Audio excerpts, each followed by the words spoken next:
Hello everyone, myself Pami Prakash और आप देख रहे हैं Prakash nursing academy. So in this video today we will discuss about relationship of psychology with other subject. ये जो है इंट्रोडक्शन ऑफ साइकोलॉजी, उसका हमारा पार्ट 4 वीडियो होगा।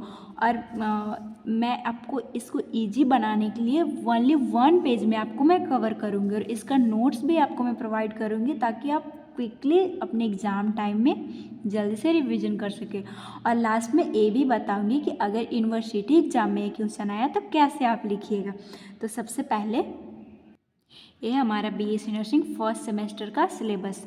सो जो यूनिट 1 है मीनिंग ऑफ साइकोलॉजी और development of psychology part 1 video था। स्कोप और ब्रांचेस जो थी वो पार्ट 2 वीडियो में मैं कवर की हूँ और method of psychology part 3 video गया है। ये हमारा relationship with other subject part 4 है और सिग्निफिकेंस 5 में, और इसको मैं 6 में, ज़्यादा देर का वीडियो नहीं होगा, बहुत मतलब शॉर्ट पीरियड ऑफ टाइम में मैं ख़त्म करूँगी। सो चलिए स्टार्ट करते हैं। और इससे पहले जो भी कॉग्निटिव प्रोसेस, पर्सनालिटी, ये सारा चीज़ का वीडियो डल चुका है, प्लेलिस्ट में जाके देख सकते हैं। So relationship of psychology with other subject सबसे पहले है क्या, डैट मीन्स कि साइकोलॉजी जो है और किन किन सब्जेक्ट के साथ रिलेशनशिप बना रहा है, किसको किसको हेल्प कर रहा है, उनके जो भी प्रोसेस है इन्हांस करने में। हमें पता है कि हमारा माइंड, तो चाहे कोई भी फील्ड हो, हमारा माइंड ही काम करता है।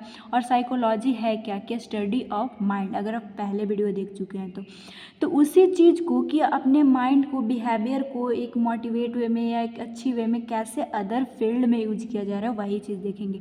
ट्रिक भी मैं आपको प्रोवाइड करूँगी।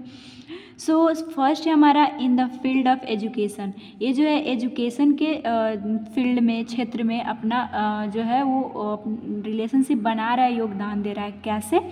तो psychology help to learner learn, किसी को जो भी लर्नर, जो सीखने वाले हैं, उनको सीखने में ये हेल्प करता है। जब मैं कॉग्निटिव प्रोसेस आपको बताई हूँ तो वहाँ पे बताई थी कि एक लर्नर का जो मोटिवेशन है या फिर उसका मूड, एटीट्यूड, वो सब डिपेंड करता है वो कि कितना जल्दी सीखेगा और क्या सीखेगा। तो उस तरह से ये साइकोलॉजी हेल्प करता है एक लर्नर को सीखने में, टीचर को टीच करने में कि कैसे हम अच्छा वे में बच्चों को पढ़ा सकें। प्लानर टू प्लान इफेक्टिवली, कोई भी अगर किसी चीज़ को करने के लिए प्लान कर रहा है, जैसे टीचर ही किसी चीज़ को मतलब उनको कोई टॉपिक बताना हो, जैसे हमें ही ये पढ़ाना हो, तो पहले मैं प्लान की कि हाँ मैं अगर एक पेज में बताऊँगी तो अच्छी वे में प्रोवाइड कर पाऊँगी। एग्ज़ाम टाइम में जो भी इस वीडियो को देखेगा या फिर इस पेपर को पढ़ेगा वो क्विकली रिवीजन कर पाएगा। तो अगर मैं प्लान बनाई तो सबसे पहले आपकी साइकोलॉजी को मैं जानी कि क्या चाहिए होता है स्टूडेंट को, ताकि हमें यूनिवर्सिटी एग्जाम में अच्छे से लिखना उस टाइम याद रह सके, और एक जगह पे सारी चीज़ें होती तो अच्छे से याद रहती है। तो बस वही इस तरह से साइकोलॉजी जो है एजुकेशन के क्षेत्र में भी हेल्प करता है। सेकेंड हमारा आता है मेडिसिन। मेडिसिन डैट मीन्स क्या, मेडिसिन डैट मीन्स किसी चीज़ को ट्रीटमेंट करना। तो जो भी नर्स हैं, डॉक्टर हैं, अटेंड कर रहे हैं patient, need to know behaviour. जो भी नर्स या फिर पेशेंट नर्स या डॉक्टर अगर पेशेंट को ट्रीट कर रहे हैं तो सबसे पहले उनको ये जानना जरूरी है कि उस पेशेंट का बिहेवियर कैसा है। Contribute valuable therapeutic measure like behaviour therapy and play therapy, जैसा कि मैं आपको बोली कि उनके बिहेवियर को जानना जरूरी है। तो वाई, क्यों? कई टाइम ऐसा होता है, ज़्यादातर पेशेंट जो है स्ट्रेस में ही रहते हैं, बट जिनका तबीयत ख़राब है, जो नॉर्मल से अब नॉर्मल कंडीशन में है, तो वो तो स्ट्रेस के कंडीशन में रहेंगे ही। तो उनको कुछ बिहेवियरल थेरेपी दिया जाता है कि मतलब आपका जो स्ट्रेस की कंडीशन है वो आप कैसे ठीक कीजिएगा। मतलब पेशेंट को बताया जाता है कि चलिए सब ठीक है और आपके साथ सब ठीक हो जाएगा, ये सारी चीज़ें बात की जाती है। और इस तरह से बिहेवियर थेरेपी के द्वारा प्ले थेरेपी की, मतलब उनको क्या पसंद है वो चीज़ में इन्वॉल्व करके और उनको ठीक करने की कोशिश की जाती है। तो इस तरह से मेडिसिन एक टैबलेट वाला मेडिसिन यहाँ पे मत समझिएगा। ये जो थेरेपी, बिहेवियरल थेरेपी दे, मेडिसिन का मतलब उपचार करना, और ये सब के थ्रू भी किसी पेशेंट को ठीक किया जाता है। साइकोलॉजिकली भी बहुत हेल्प करता है। नेक्स्ट हमारा business and industry. Business and industry में क्या है कि उस क्षेत्र में कैसे कैसे हेल्प करेगा? तो जहाँ पे जो वहाँ पे एम्प्लॉय काम कर रहे हैं या फिर कंज्यूमर का मतलब होता है जो उपभोक्ता जो प्रोडक्ट को खरीदता है, तो उनकी साइकोलॉजी को जानना इंडस्ट्री को बहुत, जैसे आप एड्स देखते हैं, फेयर लवली का प्रचार अगर देता है तो वो क्या कर रहा है, कंज्यूमर के साइकोलॉजी को समझ के उनको अट्रैक्ट कर रहा है अपनी ओर, ताकि मतलब ज़्यादा से ज़्यादा मेरा प्रोडक्ट बिक सके। तो एक कैसे कंज्यूमर का साइकोलॉजी समझा जाए, ये भी साइकोलॉजी ही हेल्प करता है इस क्षेत्र में भी। नेक्स्ट क्षेत्र हमारा आता है, नेक्स्ट फील्ड आता है हमारा क्रिमिनोलॉजी का, कि इसमें ये होता है कि क्रिमिनल जो भी हैं उन क्यों क्राइम कर रहे हैं वो डिटेक्ट किया जाता है। ऐसे पहले वाले वीडियो में बताई थी कि कोई भी क्रिमिनल से आप जब मिलिएगा या फिर बात कीजिएगा तो आपको क्योंकि हम जैसे नॉर्मल इंसान किसी को मार देने में या फिर किसी को हत्या कर देने में हम लोग बहुत बार सोचेंगे। उन लोग क्यों नहीं सोचते? क्योंकि कुछ ना कुछ ऐसा उनके अंदर बिहेवियर फिट हो जाता है जो उनको लगता है कि नहीं, मैं गलत नहीं कर पा रहा हूँ। तो वही सारी चीज़ें हम लोग साइकोलॉजी के थ्रू समझते हैं और डील करते हैं क्रिमिनल से, और रिड्यूस करवाते हैं उस जो, जैसे कि उसके दिमाग में अगर है कि हाँ हम मार रहे हैं तो उनको समझाया जाएगा कि ये गलत है, ऐसा नहीं करना है। तो साइकोलॉजी के हेल्प से थेरेपी दे के एक क्रिमिनल को भी रास्ते पे लाया जाता है। तो क्रिमिनल है या फिर क्रिमिनोलॉजी, लॉजी मतलब स्टडी और क्रिमिनल मतलब क्रिमिनल ही हो गया, तो उस क्षेत्र में भी ये हेल्प कर रहा है। नेक्स्ट है पॉलिटिक्स। पॉलिटिक्स तो बहुत इंपॉर्टेंट है। लीडर लोग करते क्या है, नेता लोग करते क्या है कि हम जो भी जनता है उनकी साइकोलॉजी को समझते हैं। उस टाइम पे कितना वादा करते हैं कि हम गरीब को ये करेंगे वो करेंगे, तो एक तरह से वो उसके माइंड को ऐसा मतलब लोभ दिखा रहे हैं एक तरह से साइकोलॉजिकली, ताकि हमें वोट मिले। तो वही बोलता है कि help leader politician acquiring leadership quality, कि कैसे हमें जनता को मोटिवेट करना है, झूठे वादों या फिर जो भी कैसे फंसाना है।